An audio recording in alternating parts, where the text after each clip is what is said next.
Fiancé is a homicide detective who records all our arguments, does background checks on my friends, interrogates me about small behavior changes, and wants to track our future kids with no sleepovers ever. My fiancé, 37M, and I, 32F, have been together for almost 4 years. He's a homicide detective. My friends immediately started side-eyeing me. They said, "Don't date a cop, it's not worth it, they're all abusive, etc." None of them have ever actually dated a cop, so I found their opinions more annoying than anything else. I just felt like they were basing their judgment off a stereotype. My mom said similar things, but she dated a cop who was former military with PTSD like 49 years ago and based everything off that. Lately though, a few things have started to bother me. I don't know if it's just that these incidents seem to be more frequent or if I was just willfully blind to it before. I'm just bothered by these things now. He records our arguments. I've known about that for a while. He told me it was to make sure we remember things correctly and communicate better, and I believed him at first.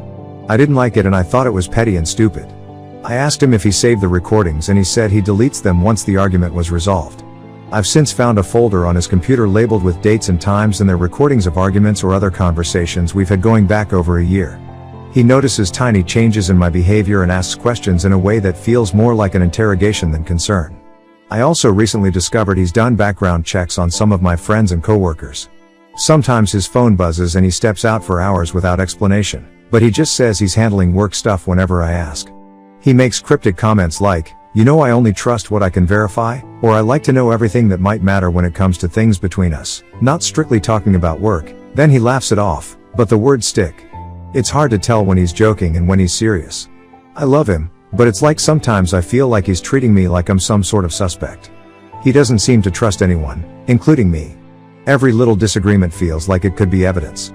Recently he's made some comments related to having kids, about having a tracker on them at all times and never letting them spend the night at friends' houses. This came after I told him that people at work were saying their kids don't have sleepovers like we used to have. He said he'll never let his kids spend the night at somebody else's house and that he'll do background checks on every parent of our kids' friends and teachers. I feel like these sort of comments are becoming more frequent and it's just escalating. How do I handle this with him? How do I discuss this in a way that won't just turn into a dumb argument that he inevitably records for no good reason? I honestly don't know how to bring this up to him. I've considered telling him he needs therapy because he cannot continue to live life so suspicious and paranoid about everything and everyone. I'm pretty sure he'll refuse that. Update: I think a good starting point would be for me to admit that I do believe my fiancé is a good man. He's not cruel, he's not an aggressive or violent man, and he believes with all his heart that he's right most of the time. Of course, I realize a lot of people were pretty negative in their comments towards me in response to my original post, and part of me wants to thank you all for your concern, but another part of me wonders if part of this negative response is simply because of the nature of his work. After sitting on all of this for a few days, I decided I couldn't put off this conversation anymore. I told him that we have to talk and this isn't about winning an argument. I began with the recordings. I told him I knew he had been stockpiling arguments with our friends going all the way back a year ago and how it makes me feel violated and threatened. He did not deny this. He explained to me why he holds them, in case things ever get twisted, and protecting himself. To hear my fiancé speak of our relationship in a way that implies he considers our life a potential lawsuit threatened me. When I mentioned this style of questioning me and observing small shifts in my behavior, he explained that this is simply how his brain works and that given all he's observed in his work, he can't simply shut it off. He explained to me that pointing out details doesn't mean he believes I'm doing anything incorrect, simply that he likes to verify rather than assume. He told me most detectives' girlfriends simply get used to it, leaving me to wonder if this is a common fact or simply a defense people make when they're in fact engaging in poor behavior. The background checks on my friends and colleagues escalated into a bigger problem. He confessed to doing them and stated definitely he would do the same on people in relation to our future children. He did not think it was an invasion of privacy but being informed. Those people with nothing to hide did not need to worry. The talk about children was most sobering. He doubled down on trackers, no sleepovers, and careful screening of every adult in their lives. When I called this controlling, he said healthy doesn't matter if they're safe. That phrase has stuck in my head since. I asked him if he trusted me. He paused for a very long time before answering me. He finally said that he trusts me as much as he trusts anyone else. I think he did not realize how very unnerving this answer was. I just want to know where his limits are. I asked him what would happen if we broke up. He said he would never do anything illegal, but that he thinks a man must take care of himself all the time. What's the even supposed to mean? I've asked for some space and am currently staying with family. He didn't appear angry, and I really thought he would get attitude about it and accuse me of being dramatic. He acted very coldly and matter-of-fact about it. While I am not putting an end to our engagement just yet, I'm definitely considering everything. As much as I love him and think he genuinely wants to do good in our relationship, I don't want a life where I am observed, recorded, and assessed rather than being in a relationship where I have someone's support. Moreover, I don't think I can raise children with a man who prioritizes control over trust.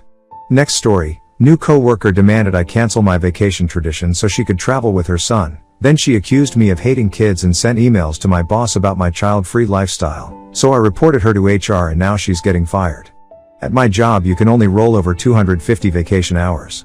So, come December 31st if you have over 250 hours, you lose them. They don't pay it out. Every year, my husband and I take several longish, 10 to 11 days, scheduled vacations. Visiting a relative in Florida, family reunion wherever it's being hosted, anniversary trip each fall, etc. I always end up having over 250 hours even though we take those trips. I usually take between the 15th-18th of December through the 5th or 6th of January off. I have been doing this for 9 years, and it's approved. We hired Haley in October. She has made it clear that her son is her life. That's well and fine. I don't care one way or another. Haley came to my desk on Monday and asked me if I would reconsider my time off in December. When I asked why, she said that she had requested some time off to travel with her son for the holidays to see her family, but it was denied because I'm off. I just said no, sorry, and turned back around. That afternoon, Haley sent me an email with an itemized timeline of all the time off I had taken this year. Our team has a shared calendar so we can know when the other are out of office, and asked to please reconsider, and she CC'd our boss. I will be honest, this severely pissed me off. I don't butt into anyone else's business ever. I don't care if I see your ass parked on the 50-yard line at the Eagles game the same day you call in sick. Go Birds. As long as I'm not having to do your work, I do not care. I emailed back immediately saying that I don't appreciate her combing through my vacation time and that my answer was still no and I did not want to discuss the matter further. Yesterday morning, I was called into a meeting by boss Lisa and Haley. Lisa jumped right in saying that she saw Haley's email and my response and Haley wanted to meet. I told Haley and Lisa both, I will not be canceling my vacation. Haley starts raising her voice about how my child-free traveling should take a back seat to working-class mothers and their kids. She claimed that I hate kids from my remarks in the workplace, and she felt I was retaliating for the cause. Both Lisa and I were shocked at the accusation. I am child-free by choice.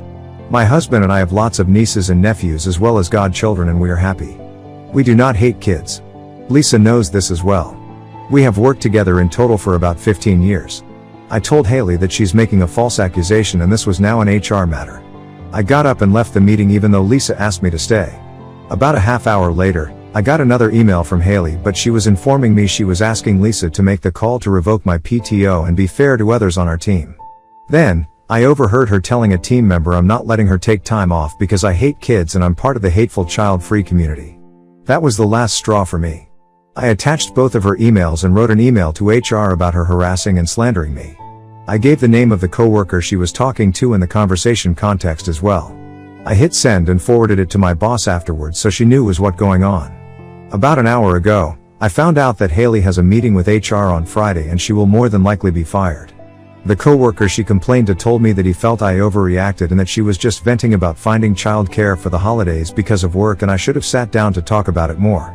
A friend who is also a colleague, who told me about the meeting, said she thought I let my anger get the best of me and now Haley may lose her job when she's just a stressed out and overly tired mother having a bad day. I will admit I used the buzzwords of harassment and slander to get my point across, but it had been 2 days of an asked and answered conversation and I was done with it. So, Ida for reporting her over this incident? Edit 1, I am in the US, Midwest, and my company is huge on work-life balance due to burnout in our field. You're eligible to use your PTO after 30 days and it accrues fast. After looking, Haley is eligible for 52 hours of PTO to date. Edit 2, a lot of questions about my vacation time. Lol. During COVID, my company allowed us all to roll over all PTO from 2020 to 2022 because of the no travel stuff happening. In 2023 they moved the bar from 150 hours, 4-ish weeks, up to 250, 6-ish weeks, rollover because a lot of people complained about losing a lot of time when they didn't travel. You were not required to bank your time. Some people took there and traveled.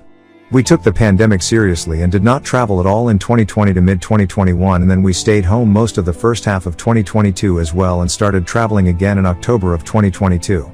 So I banked my 250, and because I'm still accruing, I have a lot of hours built up. We do snow activities that are free in the winter, so we barely travel, and we don't start traveling until May of each year, and by that time, I've accrued more time. Hope this helps. Lol. This is a throwaway, so I'll say goodbye for now. Thank you for the support.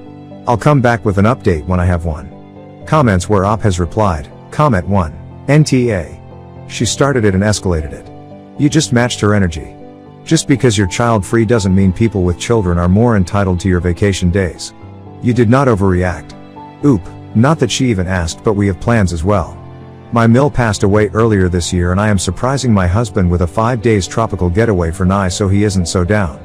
Comment 2. She doesn't need to know that. She should have been an adult and accepted your no. All of your coworkers who think you overreacted are lying. They know full well they would not allow someone to harass and slander them. I don't think you used buzzwords, I think you used the correct words, and words matter. You did the right thing. If she is fired, it will be because of her own behavior, not because of you. I'm sorry about your mill. I hope the family is able to celebrate this year and remember her fondly. Unless she wasn't a nice person, but I don't get that vibe. Also, if a job doesn't pay out for PTO, then revoking your PTO usage would not sit well with me either. Oop, thank you for the well wishes, black heart emoji. No one else on my team has ever had an issue. I'm not the kind of asshole who throws around the fact that I've been there 15 years. Ig. But I also do things like work holidays I don't care about or travel for, like July 4th, Valentine's Day, it's big in my office for some reason, lol, Labor Day. I'm not even an overly huge Christmas person. I just like to recharge and start the new year fresh after a long year of working. And the other 3 people on our team have never had an issue with it. Oop on if race plays a role in this whole issue. Oop, someone said this to me at work. I'm mixed and my coworker is black and Haley is white, and my black coworker works on a different team, said she felt it was targeted for how fast she escalated stuff. I didn't bring race into it at all, because her lack of professionalism said enough for itself, but someone did point that out too. Comment 3. This is on Lisa, for not getting Haley in check when she got out of pocket the first time. I don't know a double-digit-yeared veteran of any company that wouldn't be pissed at some newbie not even out of their probationary period making demands and running their mouth like that.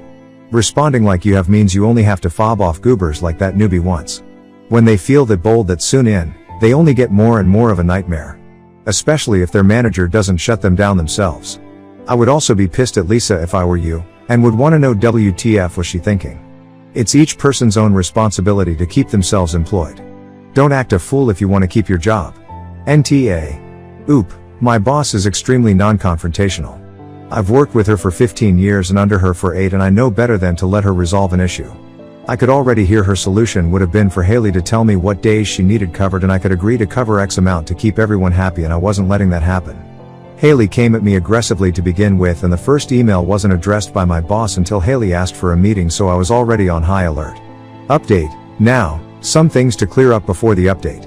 Vacation time. I am not the only person off every December. There are 2 other people off as well who Haley did not ask to cancel.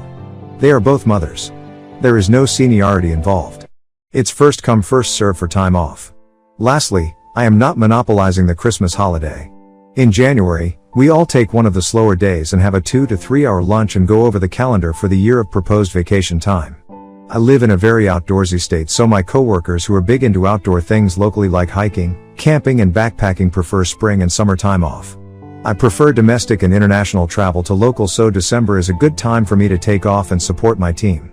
This was a collective decision, and there has never been a time when I've said no to switching days off if I did not have any traveling or plans scheduled. I've always been flexible with my team. Also, at my company, you can use PTO after 30 days during your probationary period. It is strongly suggested you complete your training first, and your supervisor has discretion to deny your request at any time. Second, I was cold to Haley because she said to me, since you don't have kids, I figured you could cancel your vacation because. I immediately was going to shut her down because for child-free people in the workplace, it's a dangerous precedent to set that you'll always work when parents have something kid-related going on. I replied with "I'm busy, sorry. No," and turned back around. That was my full statement. I did not give her a reason because frankly, I don't know her details and she had rubbed me the wrong way from the start. Last, Haley is not a younger girl still wet behind the ears with a toddler. After a conversation with a different coworker about the situation, Haley is 45 and her son is 16. This is not the toddler in daycare scene she set it up to be. I didn't know this information when we talked, so it doesn't change my actions emo. Again, she started in October and is still training, so we don't have a real personal foundation laid out yet. Now for the update. Yesterday morning, I came into an email from HR asking to interview me prior to Haley's meeting, and my manager got one too. Lisa called me into her office to talk about it. She asked me why I got up and left so fast, and I was honest with her. I told her that we both know that child-free people sometimes get stereotyped as child-hating monsters, and I felt Haley took it too far, claiming I said things I didn't when it came to kids.